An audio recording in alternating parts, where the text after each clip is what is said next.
आप देख रहे हैं breaking barriers. I am your host Alia. Imran Khan की डिस्क्वालिफिकेशन तोशाखाना केस में इस केस और फैसले के अलावा एक और बड़ा केस और फैसला भी आज ही पाकिस्तान के लिए आ रहा है और वो है एफएटीएफ। आज एफएटीएफ का इजलास है, बल्कि एफएटीएफ का इजलास तो 2 दिन से जारी है पेरिस में, लेकिन आज इसके लिए प्रेस कॉन्फ्रेंस, जो आखिरी प्रेस कॉन्फ्रेंस होती है जिसमें बताया जाता है कि क्या फैसले किए गए हैं, कौन से कंट्री को एफएटीएफ की किस लिस्ट में डाला गया है या निकाल दिया गया है, ये तमाम फैसले आज प्रेस कॉन्फ्रेंस में बताए जाएंगे। और पाकिस्तान के लिए ये एक उम्मीद की जा रही है, एक खुशखबरी आप इसको कह सकते हैं, ये है कि पाकिस्तान का नाम आज एफएटीएफ की ग्रे लिस्ट से निकाल दिया जाएगा।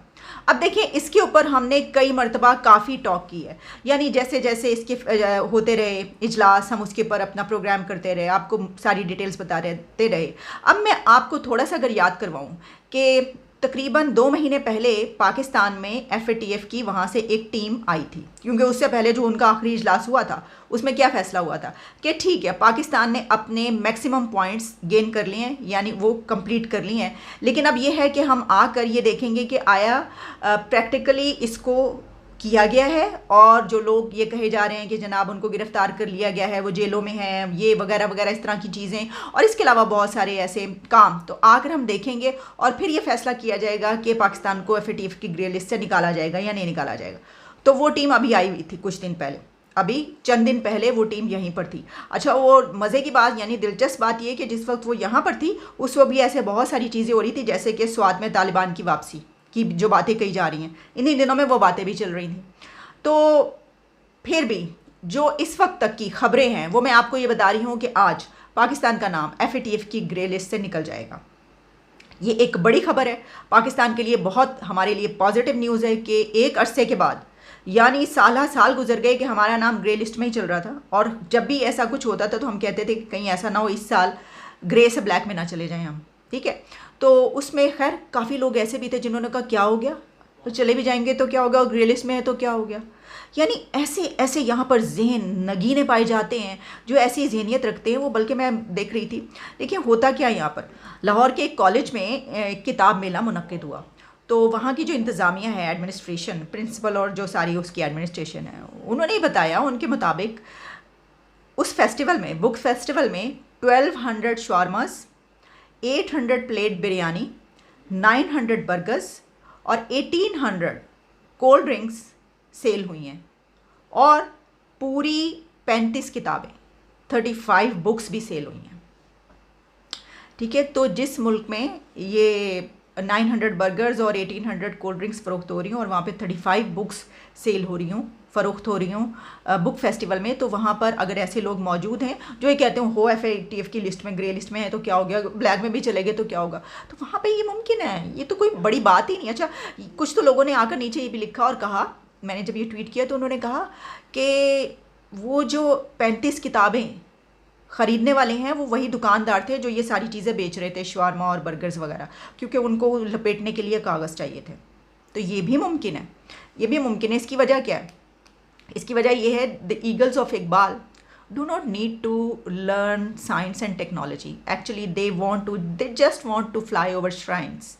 वो सिर्फ ये चाहते हैं कि वो अपनी उड़ान भरते रहें खानकाहों पे, दरसगाहों पे, ऐसी जगहों पर, वैसी जगहों पर। अच्छा, मैं देख रही थी, बल्कि मैं इसी दौरान ये भी देख रही थी कि भाई ये हालात जो हैं वो इस वक्त ऐसी क्या, लेकिन कि हमारे जो क्रिकेटर हैं, विकेट कीपर हैं मोहम्मद रिजवान, वो मेलबर्न में थे, ठीक है जी, और वहाँ पर एक मस्जिद में वो तबलीग करते हुए उनकी वीडियो वायरल हुई, बड़ी ज़बरदस्त जोश जज्बे के साथ वो तबलीग कर रहे हैं और वहाँ पे लोगों को जो इस्लाम की दावत दे रहे हैं और सब कर रहे हैं। तो वैसे तो आप क्रिकेटर हैं और आपका जो शोबा है वो यही है। अच्छा, प्रॉब्लम पता क्या होती है, वो ये होती है कि जी यहाँ पर कोई ऐसा आता है ना, हम कहते हैं देखो ये लोग तो आते इसलिए हैं, हम जो हैं वो बिल्कुल, यानी जो हालात हैं हमारे, और देखो ये आ जाते हैं, ये दरअसल इनका जो एजेंडा है वो ये है कि ये अपना मज़हब फैलाएं।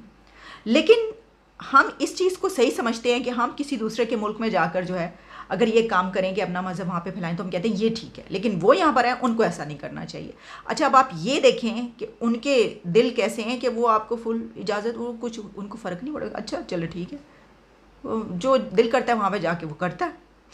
तो ये वीडियो बड़ी वायरल हो रही है मोहम्मद रिजवान की। अभी तो देखिए इनको बहुत हा वाह होगी और इनको हो सकता है तमगे वमगे भी दे दिए जाएं। तो चलें, ये तो इससे मुंसलिक के ये हम बात करें ना कि देखिए वो मसला ये है कि साइंस और टेक्नोलॉजी की हम बात कर रहे थे। चलें छोड़ें, हम भी किसकी बात करना शुरू हो गए। तो जनाब बात की लेते हैं FATF की, वापस आते हैं। वैसे ये सारी चीज़ें भी उससे जुड़ी हुई हैं, मैं आपको बता दूँ। FATF की लिस्ट से पाकिस्तान आज निकल जाएगा और निकलने के बाद पाकिस्तान की ज़िम्मेदारी ख़त्म नहीं होगी, क्योंकि रिस्पॉन्सिबिलिटी तो ये ना कि आप ये ज़्यादा बढ़ जाती है, ये ज़्यादा मुश्किल हो जाता है कि आपने वापस उस तरफ नहीं जाना और आपको ये करना ही था उसके बगैर। या फिर ये होता है कि आपकी जनाब आप कहें कि हम तो चौधरी हैं, चौधरी तो हम खैर हैं ही, लेकिन मैं जो बात कर रही थी कि हमें अभी इसमें बहुत अहम ज़रूरी अब ये ज़्यादा हो गया है कि आपने इसको इसमें सस्टेन करना है। आपने दोबारा से किसी ऐसी लिस्ट में नहीं दाखिल होना। उसके लिए क्या ज़रूरी है? अब ऊपर से आप कहते हैं कि जी वैसे स्वात में जो तालिबान की बात हो रही है, अब मैं देख रही थी कि एक और ख़बर आई हुई थी और वो ये है कि वहाँ पर जो गाड़ी पर हमला हुआ है, वो हमला दरअसल एक ज़ाती इंतकाम था। पता नहीं किसने जो है वो बीवी के शौहर ने अपने बीवी के भाई को मारा है, वो ड्राइवर उसका बीवी का भाई था, उसको कत्ल किया है ज़ाती।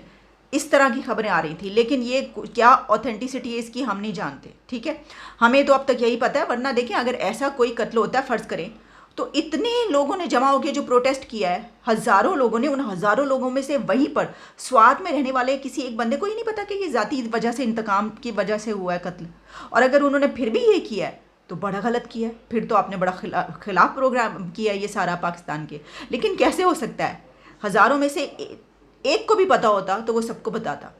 तो ठीक है ना जनाब, ये इस तरह की बातें जो हैं। और वैसे भी ये तो सिर्फ इस कत्ल का मामला नहीं है, हमले का। इससे पहले हमें ये तो पता है कि वहाँ पे जो आतिफ खान है उनको जो मिला है वो भत्ता का 60 लाख 60 लाख दो।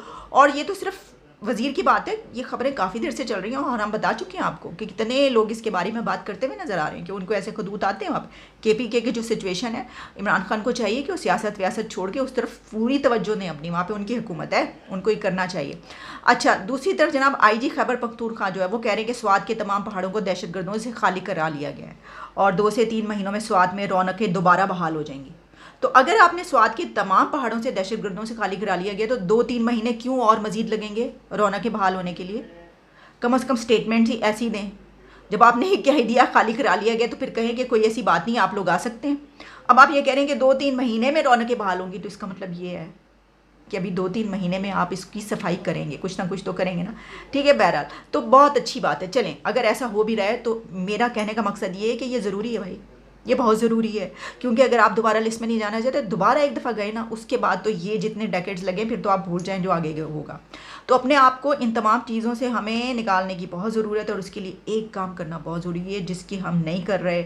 हमें अभी तक हम निकाह में पड़े हुए, मदरसा छाप हमारी जो सोच है वो कभी नहीं जाएगी। निकाह में ये शिक होनी चाहिए तो शादी के अंदर ये शिकें होनी चाहिए, तो हमें ये लिखना है कि हम इसको मानते हैं, हमें ये लिखना है, हमें ये करना है। यार पूरी दुनिया कहाँ जा रही है? स्पेस में जा रही है वो। आप लोग निकाह शादी और इसके ऊपर पड़े हुए, ये किस किस्म की सोच है भाई? तो मैं सिर्फ ये बात इसलिए कर रही हूँ कि नौजवान, मैं देख रही थी अभी वीडियोज़ आई हुई थी नौजवानों की, जिसमें जब वो कहते हैं ना कि हम इस लीडर को सपोर्ट करते हैं तो आगे से वो हवाले किसके देते हैं? अपने मजहबी वाले देते हैं, जो रिलीजियस लीडर्स हैं उनको मिलाते हैं कि ये है तो हम भी कट मरेंगे। करबला के वाक़यात जो हैं वो गिनाए जाते हैं इस वक्त की सियासत को और सियासतदानों को सपोर्ट करते हुए।